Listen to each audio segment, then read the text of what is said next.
The 18 watchout situations are part of the backbone of wildland firefighting operations.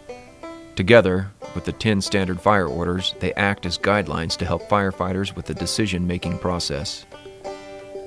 In the late 1960s, the 13 situations that shout "watch out" were developed as a tool to help firefighters be more proactive rather than reactive in hazardous situations. In 1987, 5 more watchouts were added to the list, and they were renamed the 18 watchout situations.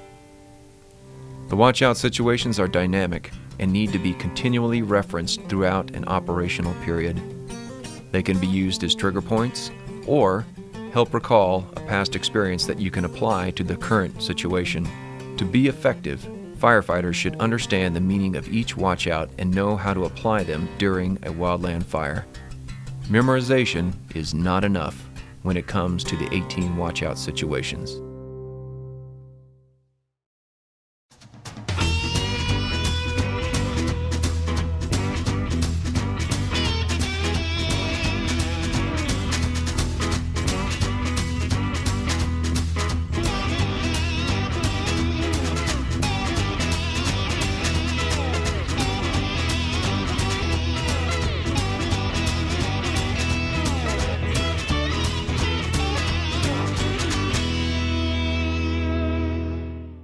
It was 04:30 and the captain was not happy.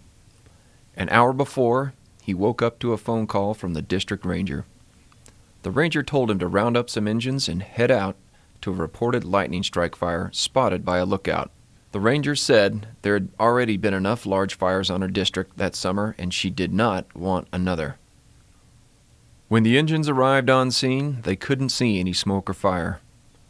Probably because it's still dark, the captain said to himself. The ranger's instructions and assignments were not clear. She told the captain to go find the fire and they would decide what action to take later. The captain and the other engines had arrived from different states just yesterday, so they were already unfamiliar with weather and local factors that influence the fire behavior. And now they were in country not seen in daylight. What a way to start the day, the captain mumbled. The captain introduced himself to the firefighters and told them to split up and hike around to try and find the fire. He realized the firefighters were uninformed on strategy, tactics, and hazards, and safety zones and escape routes had not been identified. But he wasn't going to waste their time with those until he knew the fire location. Around 1 o'clock, the weather was getting hotter and drier. The captain finally saw the smoke coming from the bottom of the drainage. Because of the difficult terrain, he couldn't see the main fire and wasn't in contact with anyone who could. And he had no communication link with the other crew members as well. The fire had not been scouted or sized up, so he decided to hike down and take a look. When he got down there, he was relieved to see the fire was small, in the shade, and just smoldering. The captain was tired from the long morning, so he decided to have lunch and take a nap near the fire line before he started to mop up. The captain woke up to a fire that was now very active. The wind had increased and changed direction, fanning flames. He needed help. Luckily, he was able to contact some firefighters who were back at the engines located on the road above him. The captain told them to start building fire line downhill towards the fire below. He warned the firefighters there was a lot of unburned fuel between them and the fire.